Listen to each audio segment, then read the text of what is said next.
If I could describe Dr. London's class in one way, what would it be? Transformative. Engaging. Building relationships past the walls of the classroom. It's honestly just a really fun class. Inspiring.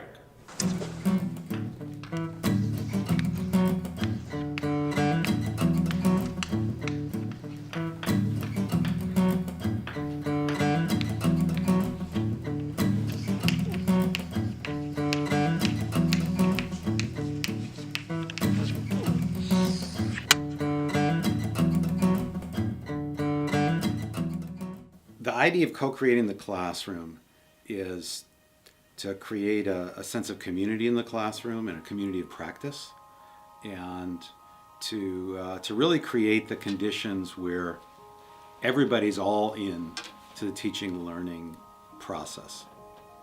So, and I think it came out of really a sense that more was possible in the classroom.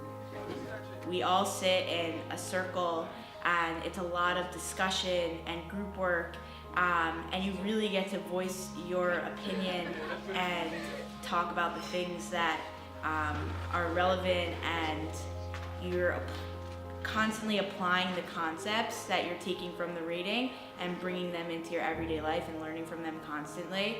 Where really what it is the professor, Dr. London, he's there and he's helping instruct the class and move us along. However, really it's the students that are the ones that are driving the class and deciding where do we want our conversations to go. So what happens in this model is that in each class period, I have a different student co-lead class with me. And we spend 3 or 4 sessions before the time when we actually present, getting to know one another, exploring the topic they're going to be presenting on, and designing something that serves the class. And so really the student becomes more like a partner or an apprentice with me than a subordinate or somebody that I am sharing knowledge with. We're doing it together. One assignment that Dr. London makes us do is teach a class for a day.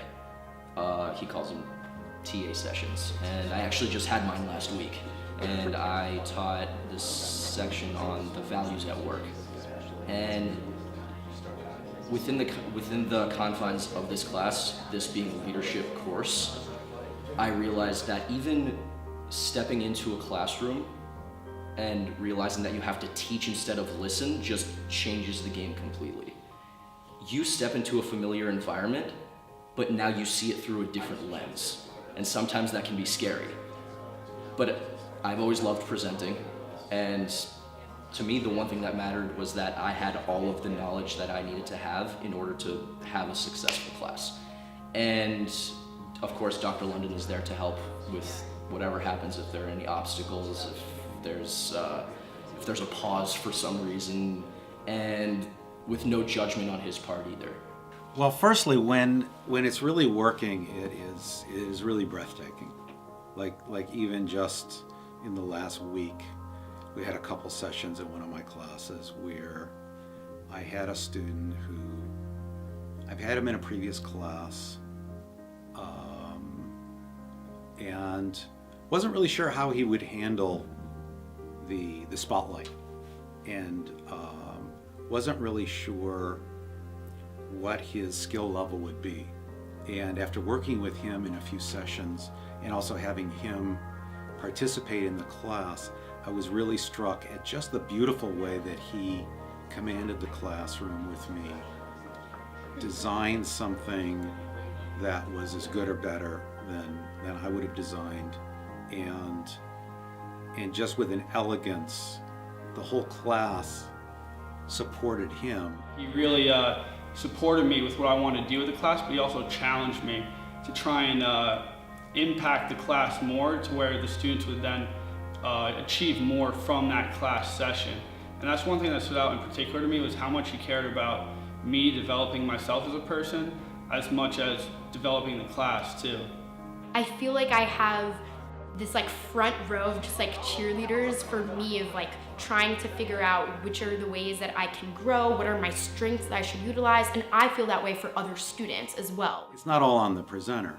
Part of having the sense of community is that since everybody has that chance to be the leader, and also since they write feedback for each other every single session, so they're part of evaluation, and they read each other's feedback, there's just a whole different level of relationship. So with our leadership class, we have this project, our leadership project, where we actually, we're working with a specific group or organization, and with that we each have our own coach and we each have our own client.